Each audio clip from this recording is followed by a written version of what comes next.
Hey, it's me, Dan. In this video, I talk about how you can heal your tennis elbow by doing absolutely nothing. I talk about my sock, stock, shoe, and jock of the week. Stay with me. Let me tell you a quick story. In 2021, March 2021, went to a birthday party. It was my sister-in-law's birthday in Sydney. It was outside, sort of during COVID at that time. We had a badminton court set up outside. And you know me, don't mind a bit of a hit of hit of badminton, I suppose, and I'm very competitive as well, so had a bit of a go, played for about 20 minutes, and you know the action of badminton is sort of, you hit and you flick, flick, flick, flick, anyway, that kind of stuff. Could feel my elbow getting a bit sore, the muscles around my elbow getting a bit sore, so I pulled up stumps, pulled up shuttlecock after about 20 minutes. That night it was sore as well, next day it was sore, and then for the next 12 months it was sore. What I did over that 12 months was I massaged it, put Voltaren gel on it, did some exercise, try not to aggravate it as much as possible. Luckily, when I was massaging it didn't hurt, so that was okay, but couldn't lift the pots and pans. You know how you sort of lift the pot off the stove, so couldn't really cook, couldn't clean. Couldn't really do anything around the house. No, I could, of course, but just at that reaching, just couldn't do that.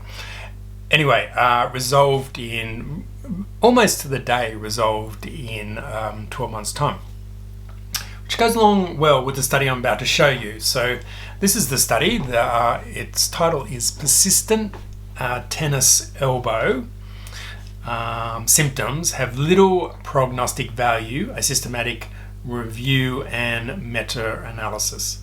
So basically what we're looking at here is a big study, a systematic review and a meta-analysis done in April 2022, and the study covered about 30 odd randomized controlled trials. And yeah, there's the date there, April 2022.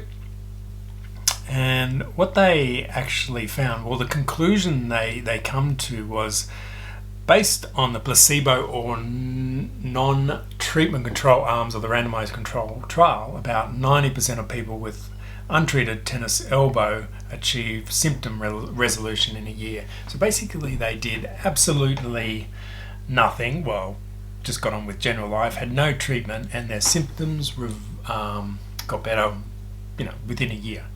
So you're probably going to say to me, well, can that be accelerated? Of course, well, perhaps, but in my experience, painful elbows take a good 12 months. Painful shoulders take 12 to 24 months.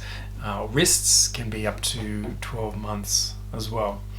So there you go. There's the study. If you have a painful, or if you have tennis elbow, I think it'd be good just to rest it, don't aggravate it, and you can seek some treatment, see if you can accelerate the healing time. Let's talk about the sock of the week. This week we are talking about the Stance Diatonic, and you can probably, if you saw the email, you can probably see in the picture the red is quite vibrant, but if comes out quite vibrant like that, doesn't it?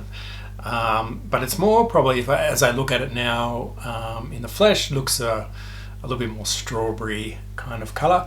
Of course, we've got the Stance logo on the medial aspect of your ankles. So this is your left sock and this is your right sock as they sit. I really like the colors of this sock because of the red. Goes really well with black shoes, what I wear to work. Wore these to work, I think it was on the Tuesday this week. Yeah, good fun. Like those ones, so very nice. The stock of the week is the Vanguard US Total Market Shares ETF. Now, I haven't really invested in an ETF, well, I haven't invested in an ETF at presently. So let's have a quick look at the Vanguard US Total Market Shares Index ETF. So I'm trying to save my pennies a little bit, and the ticker code for this is VTS. It is a fairly expensive price at the moment, $286.85, but just today it has increased by 1.29%, which is quite nice. Let's look at the growth over a period of time. We've got 2017 there, the growth from there. If we make that a little bit smaller, I think we go back to 2013. As you can see, that sort of steady growth over time. But if we look at the end of sort of 2022, if we can have a look up there, yeah, there has been quite a dip in the last end of 2022, beginning of 2022, end of 2021, around about that. Anyway, in the last 6 months, there's been quite a dip in the stocks in this ETF. Now, ETF is a combination of different companies which are invested in. Within this Vanguard ETF, there's a majority not a majority, but 5% in Apple, 4% in Microsoft, 2% Amazon, 1.5% Google, and also Berkshire Hathaway, 1.3%, and then spread out among many other companies as well. So if you want a bit of leeway into the US market and those big tech stocks, this is the one I'll be picking. I'll be saving, as I said, saving my pennies and getting into that in the next few months for a long-term share portfolio, which is pretty easy to manage because it looks like it's just going to slowly go up over time. Anyway, shoe of the week. Yes, I was wondering what you were going to ask the shoe of the week as. If you can see the email, you already know, but let me stay there, don't move.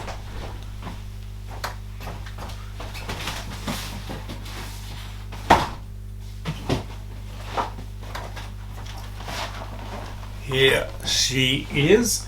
It is the Jordan 1 Lost and Found. So it's basically they took the original Jordan that they released in 1985. Michael Jordan's the shoe that he wore. They redid this in 2015, this shoe, and they've just redone it this year. And they've made the box look like it's used, so it's got like a different lid. It's got an old price tag there as well, and so they've done it up like you basically look in the back of your cupboard and you find these old pair of shoes there. Let's open it up. As soon as we open up, we have this old receipt that you said you paid cash for, and it doesn't actually have the price, $99, I think. So they got this old receipt, so they're making it look like you actually purchased them in 1985. We've got this paper which got some cool retro newspaper, and we cracked they open. You can already smell the leather, and there they are. I will get them out. Look at that, size 9 of course. They've made the shoes so it's actually looks worn. These are brand new, but they've made this cracking to look worn. Made the sole there faded, and also made the tongue a bit faded. But if you just these feel and smell absolute. The leather is so nice. Feel really good. If we look at the other one, here we go. On both of them together. Really nice shoes. Haven't worn them yet. Do I want to wear them? Yes. Should I wear them? I don't know. But super nice. Super nice. Pretty rare these. Very hard to get at the moment. I think they did another re-release of them earlier this year. I got these at the end of last year. Really happy. Really happy with those. So if you're into shoes, get your Jordans, and you make sure you got the logo, the Jordan logo there. Yeah. Really nice. Really nice shoes. I'm not actually, I never have been into Jordan 1s, but these are so nice. So they're my only, I will be getting another pair of Jordan 1s actually. We'll talk about that. Don't forget the slip. Put that back in. We'll pack it all back up. All right, my jock of the week is Ben Simmons. If you don't know who Ben Simmons is, an Australian basketballer who's playing in the NBA, playing for the Brooklyn Nets at the moment. I used to watch his dad play for the Melbourne Tigers, and you know what? His name has just slipped my mind. I'm sure it's Mr. Simmons. So, but I wish he was a chunky forward, come centre kind of guard. But I think Ben's taller than him, and Ben's actually did I say forward come guard? No, forward come centre. Ben is probably taller than his dad, and he's a guard, right? He's a super player, had all last season off, playing well now. He's going to play in the Olympics, the next Olympics, so that'll be great. He's going well. Had some bad publicity last year, but pretty sure he's a nice guy, and he's doing well. That's it. Thank you, and we'll talk next time. See ya.